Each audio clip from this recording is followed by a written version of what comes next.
क्या आवाज़ उठाना, जुल्म के खिलाफ आवाज़ उठाना गद्दारी है क्या? तो आपको कोई भी आकर मारकर चले जाए तो आप कुछ न को यहाँ से तो उसको आप गद्दारी बोलोगे?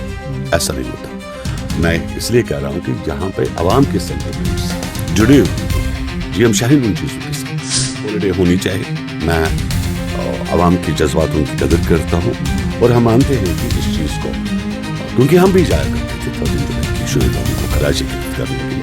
कल जा रहे हैं आप? देखिए, अगर सरकार इजाज़त दे, डिपेंड करता है गवर्नमेंट का मूड क्या हो, तो फिर बख्शी गुलाम अहमद की भी हॉलीडे या बने।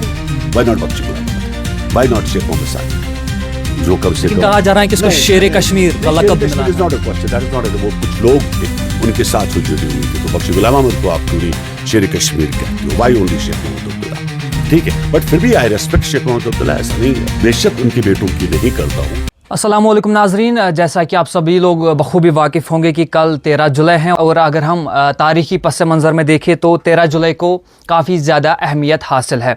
हमारे साथ इसी तनाज़ुर में बातचीत करने के लिए मौजूद है JDU state president GM Shaheen साहब। शाहीन साहब, बहुत बहुत शुक्रिया हमें अपना कीमती वक्त देने के लिए। पहले ज़रा आपसे पूछना चाहता हूँ कि 13 जुलाई की जो अहमियत है वो आपकी नज़र में क्या है? एक्चुअली कश्मीरी मैं क्या बताऊँ, ये बड़ा एक मासूम भी है। जब आप कश्मीरी को देखते हो, तो जब आप तवारीख देखते हो तो कश्मीर को दबाया भी गया। हमारे पास क्या था, अगर आप हिस्ट्री देखते हैं तो एक बादशाह था, उसको भी ले गए अकबर वाले, उन्होंने कैद करके उसको मार दिया। तो एक सब लोगों की निगाहें कश्मीर के ऊपर, और उसको वो कोशिश जो की गई पीछे पास्ट में बड़ा दुखदायक था। तो बड़ी तकलीफ़ें हमारे जो बुज़ुर्ग थे उन्होंने बड़ी तकलीफ़ें उठाई इस जम्मू कश्मीर को लेके। और जो 13 जुलाई को जो लोग शहीद हुए वो कौन थे? वो हमारे दादा परदादा लोग थे। तो वो सभी एक जद्दोजहद जो था वो इस कश्मीर को लेकर था। क्या होता है कि जब किसी भी कौम के साथ जब एक ज़्यादतियाँ होती है तो वो एक आवाज़ उठाने की कोशिश जो थी, उस आवाज़ को दबाने की कोशिश की गई थी उस टाइम पे, और बड़ा दुख हुआ। वो सब चीज़ें जो हमने 13 जुलाई को जो देखी गई वो बड़ी तकलीफ़ें होती हैं। बिकॉज अल्टीमेटली कोई भी कौम हो, मैं ये मानता हूँ कि चाहे वो हमारे पंजाबी हो, हमारे डोगरे हो, हमारे सिख भाई हो, हमारे गुजरातीज़ हो, किसी भी कौम के साथ ज़्यादती करना बहुत गुनाह है। कोई धर्म, कोई मज़हब, कोई किताब इस चीज़ का इजाज़त नहीं देता है कि आप किसी की, इवन कि हमारे कुरान में साफ कहा गया है कि लोकुम दीनुकुम वलिय दीन, जो जिस मज़हब की पैरवी करता है वो उसको करने दो। बिकॉज हमें खुद भी नहीं पता कि अल्लाह किन चीज़ों से खुश है, क्योंकि कोई देख कर नहीं आया। जब हम हदीस कुरान देखते हैं तो किसी ने अपनी आंखों से नहीं देखा अल्लाह को किसकी अदा पसंद है। तो अब जब इस कौम के ऊपर जब एक बड़ा प्रेशराइज किया गया, अब मैं उन वाक़ातों को सुनाना नहीं चाहता हूँ नाज़रीनों को, कि मैं उस पास्ट को दोहराना नहीं चाहता। तो बड़ा तकलीफ़ वाला मामला था।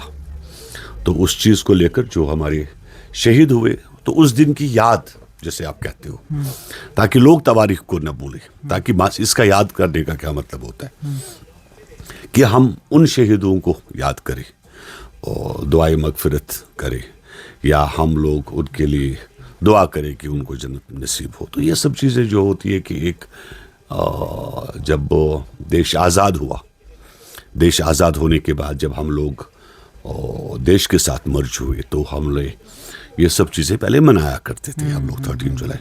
अब 2019 के बाद मुझे नहीं पता, बिकॉज हमारे देश के अंदर भी काफ़ी सारे लोग डिफरेंट सोच रखने वाले लोग हैं। काफ़ी लोग बोलते हैं कि ये गलत है, काफ़ी लोग बोलते हैं अच्छे। तो इस डिपेंड करता है कि कौन कैसा सोचता है। मैं महाराजा हरि सिंह की छुट्टी की भी वकालत करता हूँ जहाँ तक मेरी ज़ात का सवाल है। तो हर एक ऐसी कौम, तो मैं ये मानता हूँ कि आवाम के सेंटिमेंट्स की कदर की जाए। बिकॉज में सरकार कौन लोग होते हैं, सरकार हमारी चुनी हुई सरकार होती है, चाहे वो देश की सरकार है, चाहे वो जम्मू कश्मीर की सरकार है। तो सरकार को उन सब चीज़ों के ऊपर अमल करना चाहिए। अच्छा शाहीन साहब, अगर हम सियासी मंजरनामा देखें तो एक पार्टी कहते हैं कि वो गद्दार थे, दूसरी पार्टी कहती है कि वो शहीद थे। आपका स्टांस क्या है इस पे? मैं सीधा बात कह रहा हूँ कि जिस चीज़ के साथ अवाम के सेंटिमेंट्स जुड़े हुए हो, उस चीज़ के साथ छेड़छाड़ नहीं करनी चाहिए। और गलत कहना, देखिए गद्दार आप किस तरीके से कहते हो, मतलब गद्दार के अगर आपके लोगों के ऊपर एक जुल्म हो रहा है, देखिए तब तो देश आज़ाद नहीं हुआ था, और तब हम लोग कश्मीर जो है देश के साथ भी नहीं मिला था, तो आप किस लिहाज से गद्दार कहते हो? मैं उन लोगों से सवाल करना चाहता हूँ। तो क्या आवाज़ उठाना, जुल्म के खिलाफ आवाज़ उठाना गद्दारी है क्या? तो आपको कोई भी आकर मार कर चले जाए तो आप कुछ न कहो यहाँ से, तो उसको आप गद्दारी बोलोगे? ऐसा नहीं होता। तो मैं इसलिए कह रहा हूँ कि जहाँ पे अवाम के सेंटिमेंट्स जुड़े हुए हो, जीएम शाहीन उन चीज़ों के साथ है।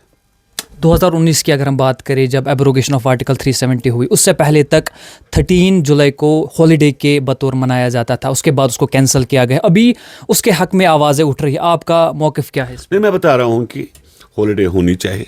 मैं अवाम की जज्बातों की कदर करता हूँ, और हम मानते हैं कि इस चीज़ को, क्योंकि हम भी जाया करते थे 13 जुलाई की शहीदों को खराज अकीदत करने के लिए। कल जा रहे हैं आप?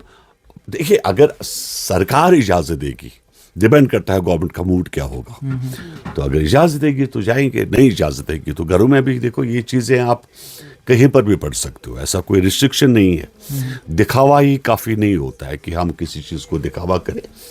जब हमारी नीयत अच्छी हो तो हम कहीं पर भी किसी के लिए भी दुआ कर सकते हैं। अच्छा, आपने बोला कि आप हिमायत करते हैं हॉलीडे की, जो शेख मोहम्मद अब्दुल्ला की हॉलीडे है उस पर आपका साथ? नहीं, वो देखिए, वो एक पॉलिटिकल पार्टी का अपना मतलब है, ठीक है। तो फिर बख्शी गुलाम अहमद की भी हॉलीडे आप मनाइए। Why not Bakshi Ghulam Ahmad, why not Sheikh Mohammad Sadiq, जो कम से कम कहा जा रहा है कि इसको शेर कश्मीर का लक़ब मिला is not a question, that is not. वो कुछ लोग थे, उनके साथ जुड़े हुए थे, तो बख्शी गुलाम अहमद को आप क्यों नहीं शेर कश्मीर कहते हो? Why only Sheikh Mohammad Abdullah? ठीक है, बट फिर भी आई रेस्पेक्ट शेख मोहम्मद अब्दुल्ला, ऐसा नहीं है। और मैं उनकी बहुत कदर करता हूँ, बहुत इज्जत करता हूँ, बेशक उनके बेटों की नहीं करता हूँ।